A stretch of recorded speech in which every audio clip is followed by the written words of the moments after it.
Hi, this is Brother Sean with eLearning Brothers. In this screencast, I'd like to do a quick tour of the WheelSpin game and go over some of the basic settings for it. To begin with, I'm going to go ahead and publish this and preview it so we can kind of just walk through it and show you how the game actually works.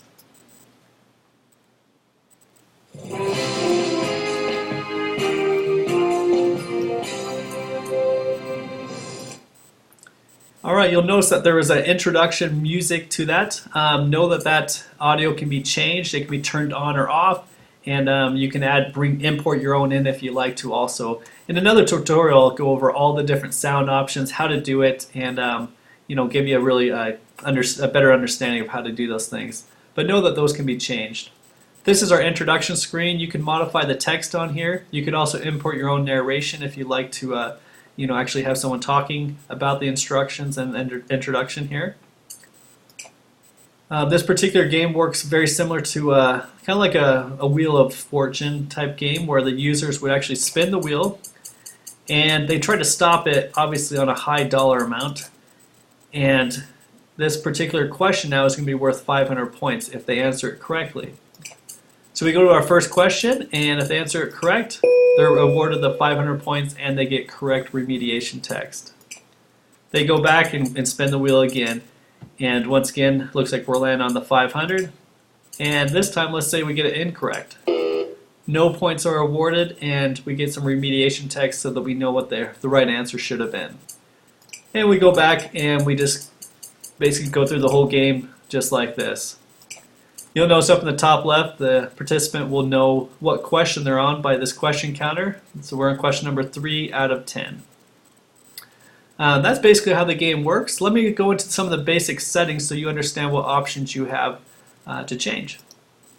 To do that, we are going to be looking in Adobe Flash. I'm using version CS5, and I've got my palettes. My panel is kind of displayed where I've got my timeline at the top. My stage is right here, and my library is over on the right. We're going to go into the settings, which is actually on the actions layer on your timeline, the little A, and then you'll want to go into your actions panel. If your action panel is not open, just go up to Window and select Actions. You should have a little check mark by it. Alright, the first settings are the overall game options. This is where you can set your randomization to true or false. If you like to randomize the questions, just simply type true. The instructions they're typed out right here to the right also. Your number of questions, you can modify these. You can go anywhere from 4 to 20. So if you'd like to add a couple more questions, maybe make it 15 questions, just change that number. Rotation speed is the spinner speed. If you like to set the speed of that spinner to go a little bit faster, just make this number a little bit bigger. You can also mix up the question type.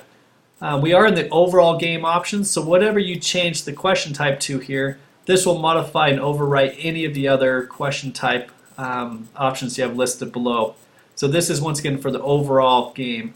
You have 3 options. You can change it to multiple answer, true or false, or multiple choice. The mix means you want to maybe down below in the code, I'll show you where you can actually change question 1 to maybe be multiple answer, question 2, true or false, and so forth. So I like to leave that mixed because I might want to change that question by question. The game sound options are on the overall game sound options. You notice that you can actually turn off all the game sounds by changing this to false. So if you don't want any sounds to play, like the intro audio, if you don't want any button sounds or correct or incorrect sounds, you can just set this to false and it turns everything off. By default, we leave it at true, meaning it's on. This is your sound right here that as the introduction music.